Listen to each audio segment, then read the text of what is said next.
Well, a nationally recognized career and life transition coach and keynote speaker, you name it, is here with us in studio talking to us today about how you can build, listen to this, a six-figure business from the comfort of your own home, perhaps even in your gym clothes. How does that sound? I like the sound of that. Dan Mason is here. Good morning to you, Dan. Good morning, Liz. It's great to be here. Are you serious? It's possible. You can be sitting at home and running a six-figure business in the comfort of your own home. I come today with a message of hope, Liz, because I'll tell you, like every person watching today has got some sort of knowledge within them. They have a skill that they've acquired over the years. They have a problem in their life that they've overcome or they're in the process of overcoming. And as they share that with other people and help them figure out the problem, you can make an abundant living working from home. Wow. And you have personal experience in this because you yourself, you were,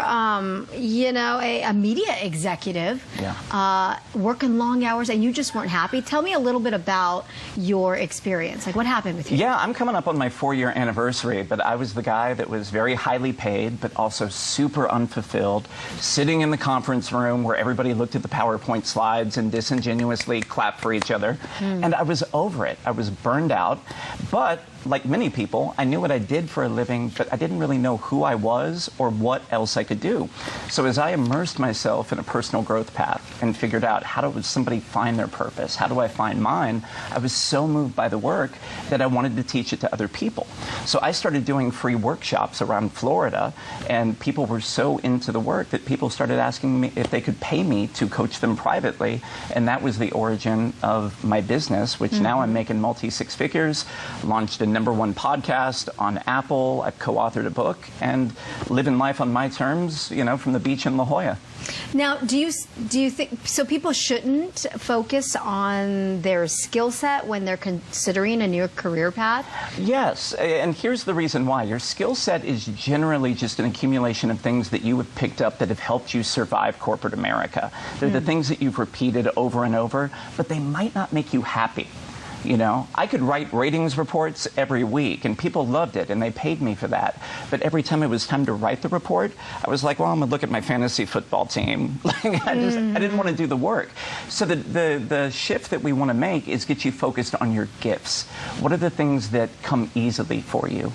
What are the things, I was always like the Dr. Phil of my friends growing up in high school anyway. Helping people, having compassion for people, that was something that came easy to me, and it lights me up when I'm doing it. So if you focus on your gifts instead of the skill set, that'll usually lead you to the right path.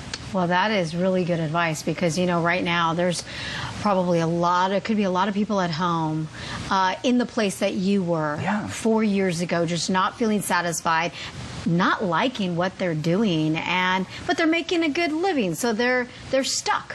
What advice would you have for them if they hate their job, but they just don't know how to get out of it or what first step to take? Yeah, well, here's the thing. A lot of people are like, I can't earn a living doing what I love. I believe you can earn a living doing anything if it's adding value to other people's lives. It's why we like watching Shark Tank.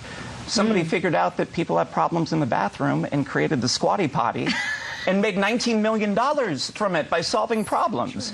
So that's it. It's, if you have an employee mindset that says, I have to work for someone else to bring their dream to life, if you think that's the only path to income, you'll be slaving away doing the 9-to-5 forever.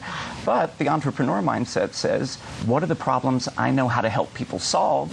And as you do that, people will pay you for it. Now, you mentioned you now have a podcast, right? I also heard you have some sort of a workbook available to kind of just lay everything all down, at least as a guide, maybe? Yeah, it's the first step for somebody who's at home today and might be going through the motions and already dreading going back to work on Monday. But I have a workbook with 8 questions to help you get clear on your life's calling. People can download that at my website today, which is creativesoulcoaching.net. Dan Mason, congratulations. Thank you. And thank you for all of that advice on behalf of San Diego who's watching. Anybody else can do it. Okay. I'm not special. Well, at least we feel encouraged this morning. Thank you so much. Thank you. Appreciate it. Appreciate you. Congrats again.